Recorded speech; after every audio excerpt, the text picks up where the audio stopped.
Malgré une forte baisse des prix du pétrole après l'annonce d'un cessez-le-feu de 2 semaines entre l'Iran et les États-Unis, l'Europe n'est pas encore sortie de ses peines.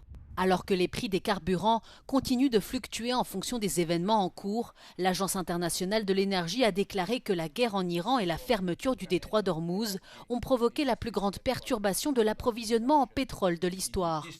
Et même si la guerre devait prendre fin dès maintenant, une baisse rapide des prix de l'essence et du gaz en Europe est peu probable, en raison d'une réduction de la production pétrolière dans les pays du Golfe, ainsi que d'une augmentation des primes d'assurance contre les risques de guerre et des tarifs de fret des pétroliers. Les prix du Brent pour livraison le mois prochain sont passés d'environ 72 $ le baril avant la guerre à près de 120 $ à leur pic, et même après le cessez-le-feu, le prix s'établissait mercredi à 93 $. Selon Eurostat, l'Union européenne importe 80% de son pétrole. Les États-Unis sont son premier fournisseur, suivi de la Norvège et du Kazakhstan.